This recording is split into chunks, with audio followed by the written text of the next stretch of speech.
Hey, everybody. Welcome to another episode of Let's Talk After School. Today, I'm joined by Chris Neitzey from the Afterschool Alliance. Chris, how you doing? I'm doing great. How are you? I'm good. So today, I wanted to get you on here so we could talk a little bit about your STEM initiatives that the Afterschool Alliance is pushing for, and also some funding and budget issues that I know after-school programs run into, and just kind of get your thoughts on that.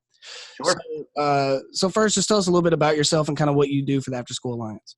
So I am the director of STEM initiatives here at the Afterschool Alliance, and I really help support and kind of manage all of our STEM work that we've been doing. And over the many years, I mean, I'm only about a year into this work, but over the many years, we've started to really bake and incorporate STEM into our general after-school work.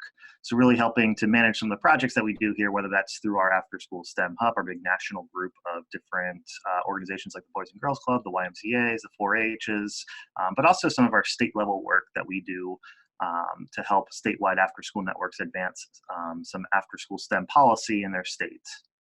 Very cool. So when you say STEM initiatives, I know before I got into after-school programming, I really didn't hear a lot about STEM a whole lot. Mhm. And now at our campuses and throughout our district, they have the core day has a STEM specialist. So someone that focuses solely on STEM activities. So tell us a little bit how that's changed and kind of the direction that it's going to go moving forward. Yeah, it's really interesting. I mean, STEM, I guess we define STEM. Most people understand it, but science, technology, engineering, math. We also start to incorporate computer science into that, so STEM plus CS. We use STEM kind of interchangeably along with STEAM as well. We kind of want to encompass all of that. So it's gone from this kind of what I would term as more of a marketing push to get STEM, supported by different organizations, and whether that's the school day, the superintendents, or just the general community-based organizations, to something that's really baked into what we would consider what a high-quality program looks like, a high-quality after-school program. So you're building in these different activities, whether it's robotics or computer science or hands-on project-based learning, where it's based around science, technology, engineering, math, and computer science, but it's worked into their overall program structure. So kids are getting the opportunity to really see what types of skills are needed, but also what types of skills those activities can kind of lead to. What kind of careers can they pursue based on these different types of experiences they get to really experience in after school. And I think that's a huge thing moving forward, because I know when I was a kid, the thought of being a video game programmer or working in anything related to that was just, if you told that to your parents, they were like, "Are you serious? Like, go get a real job." You know what I'm saying? And now I feel like that is an avenue for kids to really pursue and work towards. So I know at our campus we do a lot of we've used robotics. We do the coding, which I know is really big. And so, do you see kids kind of naturally gravitating towards that, or does it kind of take us to? Because I'll be honest, when I first pushed it to my kids, I didn't think that they would take to it. Right. But the more that I talked to them and when we started running it out, they loved it. So I think part of that's our own thought process of what kids enjoy doing. Yeah, I think when you work with kids, you understand how they're innately curious. They want to understand how things work. So if you put this program or activity in front of them that it might seem extremely complicated to you, but kids want to understand how these video games work or these types of computer programs work. So they are going to gravitate towards figuring that out. So I think it's all about just providing access and opportunity for these kids, and they're going to take it up. Not every kid, it might gravitate towards it the same as others, but just providing that opportunity, whether it's through computer coding activities or robotics, just really allowing the kids and the students, the young people, to really have the opportunity to explore how something works. Because we're all similar. We all want to know how things work, and kids aren't any different than adults when it comes to that. For new programs or even programs that struggle to get STEM programming into their schools, what would kind of be your advice for starting a STEM program or getting the kids used to it or initiated to it? How would you suggest going about starting that up? Sure. Yeah. Don't start from scratch. Don't try to reinvent the wheel. There are plenty of resources out there. There are plenty of successful programs and partners out there that are willing to help engage programs and help them kind of set up this process.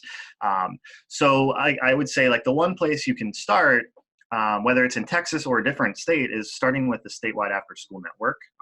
They are available in every state, and they were created to really help support growing programs. So with the quality supports like access to curriculum or activities or professional development, that's kind of the one place I would say to start. Otherwise, we actually have a lot of different resources on our website, so I'll have to plug that as well at the After School Alliance. If you go to our STEM section, we have vetted curriculum that we've gone through to make sure that we think this and we know this would work well in an after school program. I mean, but curriculum is one thing, right? So the other side of the coin is the professional development. And that's a place that we've, when talking to a lot of programs, we start to hear how tough that is. Really, there's not enough funding to send staff to professional development opportunities. There may not be enough professional development opportunities out there. There's a lot of stuff online. However, sometimes that's a little bit trickier to follow.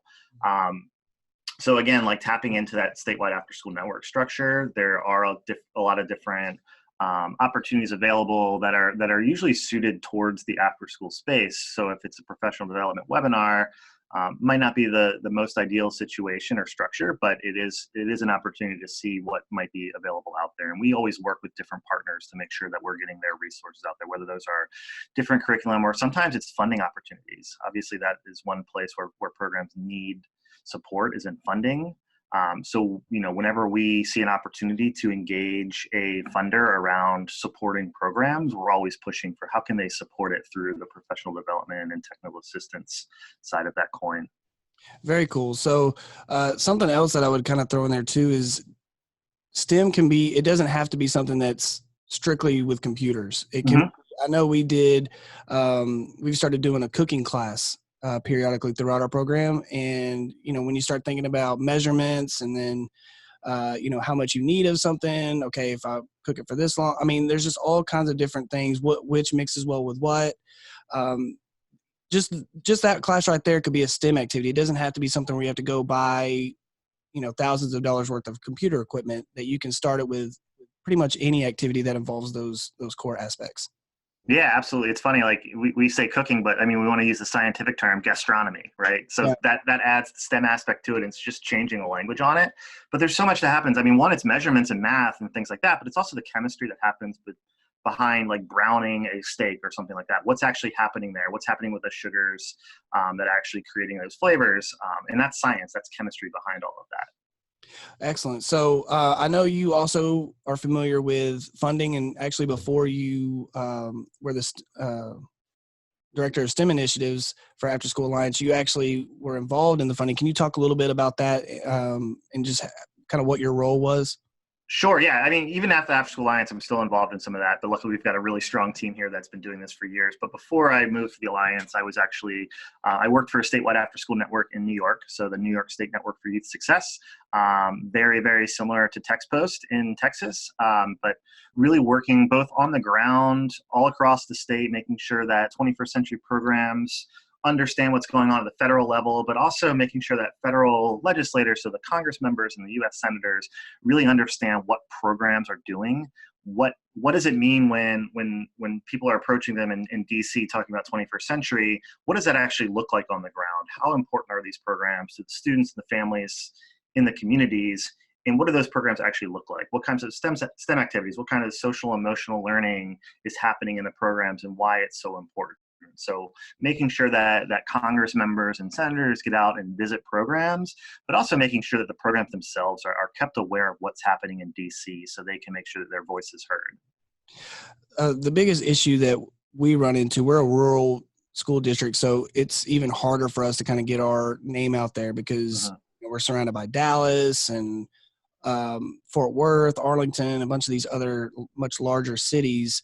How would you advise a district like ours to kind of get your name out there and make sure that your congressman, congresswoman are aware of the stuff that you're doing to help you get funding for your program? Yeah, well, I think, it's 2019. The landscape has changed when it comes to like social media and things like that. So there's always ways to get your message out there through social media platforms. But again, I would say, like, don't just count yourself out because you're a small school district in a small rural area. Relentlessness, like making sure that you're building that relationship with those offices of those Congress members and even state representatives as well, because sometimes, you know, they can help make those connections. If you have a great relationship with a state senator or a state representative, how can you leverage that relationship to make connections with your U.S. representatives or U.S. senators? So it's just like building. It's a slow process.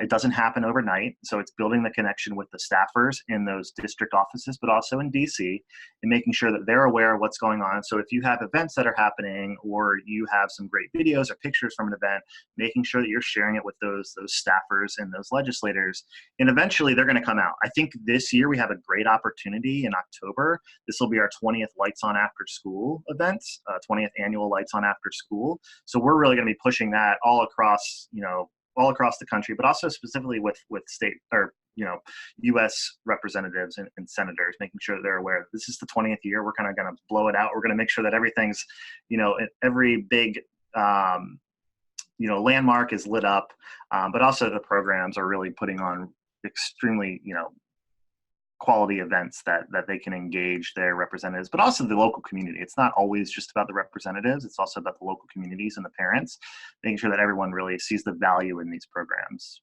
And recently I talked to Jody Grant from Afterschool Alliance, and we discussed Lights On After School, and we came to the same conclusion, is that if you want parents to show up, have some kind of performance where their kids are performing or something like that, that will get parents through the door like nothing else. They want to see their kids do, performances. They want to see their kids, what their kids are learning. Some of them want to see a little, cutout or something that they worked on in crafts, but if they're physically doing something that they learned, or if they're performing a play or something like that. We started a podcast class at my campus a couple years ago, and just, that's something you could easily just put the link up at your front table, show parents how to sign up for it, and then they can get it every time an episode drops. They can get a new one. That's another way that we found to kind of promote our program. So just anything that you think is beneficial or will get parents involved, I would just say do it. Yeah, absolutely. I remember like coming home from school every day. My parents would always ask, like, how was your day? Like, I would say, oh, it's fine. I wouldn't really get into the details. And I imagine a lot of kids are similar. They don't really share everything about their day. Some definitely do. So like getting the parents there and seeing what the kids are doing actually helps them understand the importance of the programs. And, we think parents can be some of the best advocates for after school. I mean, it really provides support for them. So if they can understand how important it is for their students, whether it's just having fun in the program, but also like, how does it support them academically and social and emotionally? If they can go to an event where they can see like a talent show and they can understand what's actually happening in this program, how is it helping my kid develop as a better student and a better person, that's kind of like the best way to really engage them and help them become those, hopefully, advocates for the future that are really fighting for those programs at the federal and state level. I completely agree. We also had parents, I know during Lights On, we actually have parents write letters, or there's certain times of the year we'll have parents write a letter about what after school Awesome. means to them, and you could send those to your congressmen or state representatives, and just anything you can do to put yourself out there is going to be beneficial. So the short amount of time I've had it, I've just learned so many different things about how many resources there are out there for after school programs, and I don't think people really realize all of the things that are out there for them to have a good program, or if they're struggling with something, there's a resource out there that can help you. So that's kind of the goal of this podcast, and hopefully we can do that as we grow. So thank you again for joining us. Everybody, if you like the show, you can follow it on iTunes, Google Play. We'll be on YouTube. So we'll also be at AustiCon next week in San Antonio. So make sure you check out our booth there, and we will see you next time. Thank you. Thank you.